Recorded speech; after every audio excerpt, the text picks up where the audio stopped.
Hello everybody and welcome to this video with myself and Peter. And we are here to look at the Backun MoBa Clarinets. Now, Peter is actually a Backun player and the MoBa is your weapon of choice, correct? That's right, yeah, that's right, yeah. So you're obviously very comfortable with them, but yeah. I suppose we're going to talk about some spec and Peter's going to demonstrate the instrument as well. But first off, what is it for you about the MoBa that makes you choose one, basically? Well, I come from the kind of the English tradition, I think, having been a previous 10-10 player, wide bore player.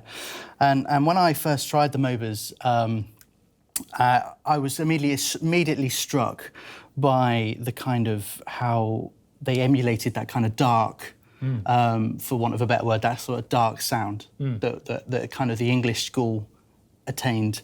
But, with 10-10 instruments, such as the boozy ones, a lot of players are fighting against the tuning. And the thing is, you don't have that problem with the MoBa. Yes. So you get the concept of, from my concept of sound from it, without having to do all those kind of micro adjustments. Yeah, essentially, and yeah, that was really, it just fulfilled my concept at that time, and we all change over the course of our playing careers and whatever, and yeah, it just felt like the right thing at the right time. Cool. Well, what we'll do, we've got both models available. We've got the Grenadilla wood here, and I've got the Cocobolo wood here. And we're going to talk a little bit about the differences in that afterwards. But Peter, if you just want to play us a few notes for a moment or two, then we might hit some of the specs on the instrument.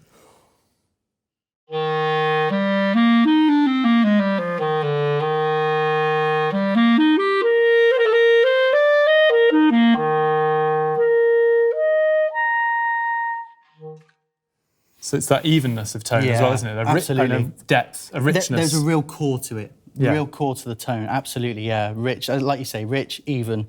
And yeah, right across the range. The upper notes just speak freely, just as the lower notes do, the shallow register. Yeah. Cool. Well, we're just going to get into a little bit of the spec because there is a lot going on with these. So I have to make sure I remember everything. But essentially, first off, you've got the choice of the woods, the Cocobolo and the Grenadilla, and we might just swap over so you can hear the difference. Generally, the Cocobolo are a little warmer, a little softer, perhaps, and whereas the Grenadilla might have a little bit more direction, projection. Is that fair to say? Yeah, I would say there's a bit more beefiness in the sound, I think, in comparison to a Cocobolo. Yeah, so that might depend a bit on what you're doing, on the setup you have, and as Peter's mentioned, your own concept of what that sound is. One immediate thing you'll notice is the sweeping, the side keys here. Now, those are what they would call inline side keys, and these are on the custom clarinets, so the MoBa, the Lumiere, and the Q to a lesser degree. Yeah. And the idea here is obviously a lot of players get a lot of moisture in that area of the clarinet. That's right, yeah. And with that design, which takes a little bit more work to actually produce and is harder to have that inline situation going on, I presume there you have less issues with that moisture. Yeah, you do. I mean, on the kind of the sort of the other design, there's that tendency for the water to collect in those upper two tone holes. But with this design, it's kind of helping the moisture to just travel straight through the bore so as not to collect in the tone holes itself. And they are, as you say, in line. So I think with the sort of the buffet style, they stick out, don't they? Yeah, into the bore. Offset is what you normally see. Yeah. So and they have neat little coil springs underneath them. That's very difficult to show you. We'll try and get you a close-up of that as well. But again, just to keep the travel kind of feeling comfortable under the hands. Yeah, it's very, very, very smooth action. Yeah, and quite positive. It doesn't feel flaky sort of thing.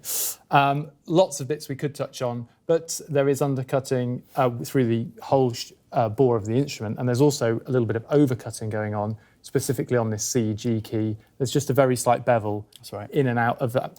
Call it a key, it's really the tone hole, I should say.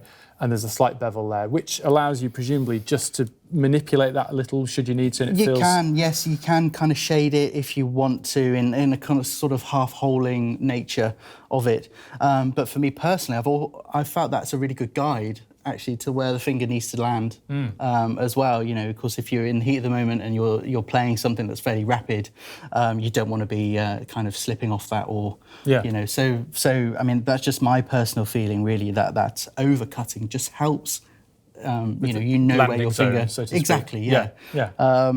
Cool. There's also the obviously the E flat, A flat keyware, which is commonly on a lot of professional instruments. But also we should mention the low F vent, which is automatic on the Backun compared to a couple of the other designs which are out on the market, which require you to deploy a key either with your right hand pinky or with your thumb, depending on the other brands we're talking about. But here it's actually linked, it's quite cleverly, it's linked all the way up to the register key, so that if that is not deployed, it knows it needs to be open, and vice versa. If it is deployed, it closes it. So could you give us an example Sure. and how that's useful in the real world? Absolutely. So obviously, people are probably going to ask, what is the purpose of this? Well, the purpose is to slightly raise the pitch of the low F. It's a notoriously flat note on clarinets, and you beautifully described how it works. In the low register, the low E key will shut it, and it will stay open for the F. And then when we use the register key going into the upper registers, it's then permanently down. And so whatever you do with your pinky keys, it doesn't make a difference. Yeah. But if I do a little excerpt with it, and then if Sam, if you help on the second time, just to show the difference. My cameo, yes, on the second time.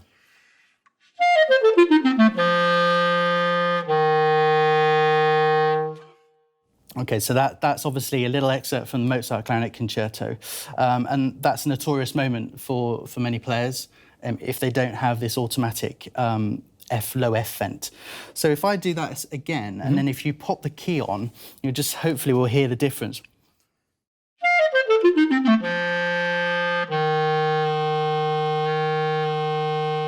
There's quite a big difference there, isn't there? Yeah, drop in pitch. So, it's nothing worse than having to play that and then go, you obviously want the low F to be within the kind of the tone quality and within pitch, actually, of the rest of the notes around that particular excerpt. But it works, obviously, it works in many other guises. Yeah, and on the B flat and the A, there are bits of rep that you'll come across where that becomes relevant as well. Absolutely. And I think the interesting bit is it is automatic. It shouldn't be something you have to deploy, and it keeps the character of the tone. I think that was really important. Yeah, it's not just pitch, is it? It's the colour of the sound. It's the colour of the sound, so you get a much kind of more vibrant bottom F that doesn't sound so kind of dull, and you don't have to kind of blow into the resistance that you might find on instruments without it. Yeah, cool. So that's some of the specific specs to this. I think the other thing just to mention, MoBa generally is darker, richer, denser in sound to the Lumiere, which is the other custom level clarinet that they make. And we've done a separate video about the Lumiere, so you can listen to that. Obviously, when you're talking about these things, they're a lot of money. Let's not be shy. No, but that's right. There's a lot of things that Backun do from a production point of view, which are very specialist in terms of how they're shaping the bore, the process that does that, and the consistency that is done with, as opposed to some older techniques, shall we say? Well, absolutely. They are at the forefront of manufacturing techniques certainly with their clarinets. Certainly in the use of technology as well. CNC machines that are absolutely by the nanomillimeter precision, absolutely, people might balk at the cost of one of these things, but the cost is justified by the amount of hands-on work that goes into making just one of these instruments. It's quite a lengthy process, and we might touch on that. We've done some other Backun videos. I think what's quite nice is that some of the principles actually flow down the range. So if this is a little rich for your palate, so to speak, if you're not playing professionally or playing enough to warrant spending the money, there are instruments further down the range that would give you some of the character of a Backun. Absolutely. But without having to kind of go crazy on the costings. So maybe, should we just do a little comparison with the Grenadilla and the Cocobolo? So we'll just swap over.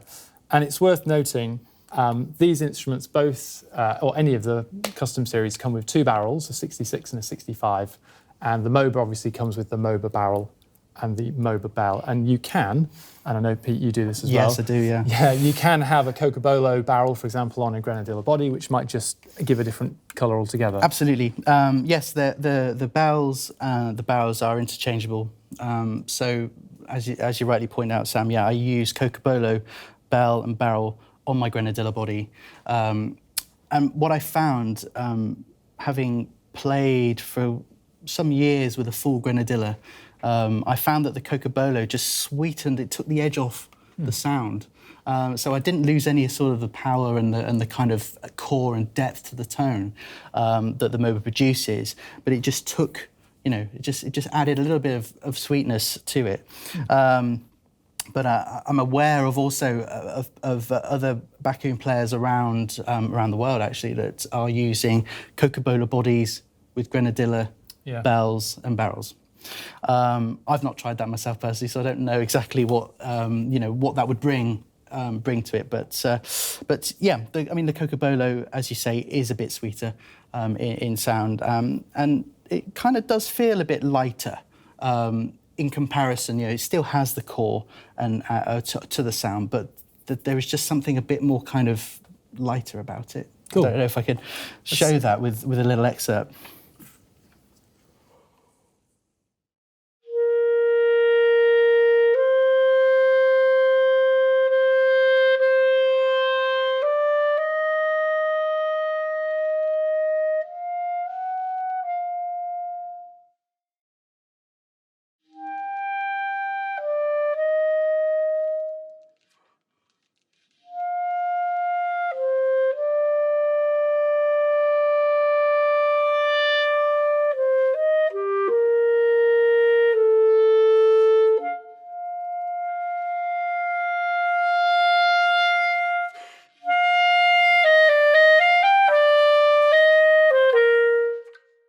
So yeah, a bit of Beethoven there. I mean, I always found with the Cocobolo instruments that they would be good for kind of classical playing, you know, and chamber music playing as well. So quintets and that kind of thing. Yeah. There's a beauty in the sound to start sculpting, isn't there, as well? Absolutely. Yeah, you can really do some, like, you know, add some magic or some colour to the sound, you know. Well, hopefully that all gives you an idea about these MoBas. They are exceptionally well-made instruments. That's from our point of view, from Dork's point of view, we see the consistency coming through. And I think that is a massive thing. One MoBa to another MoBa to another MoBa, they are very, very consistent because of how they're made, which is different to pretty much every other manufacturer. And that's a huge thing. When it comes to Cocobolo, Grenadilla, barrels, etc., that's a very much subjective choice. But hopefully we've given you some ideas just through even the short demonstrations we've done there. But do check out any of the other videos we've done about the Backun models. They're well worth a look. But Peter, if you could just maybe play us a few more notes just to blow us out. Do you want to do it on the Grenadilla maybe? Oh, no, I'll stay on the Cocobolo. Okay.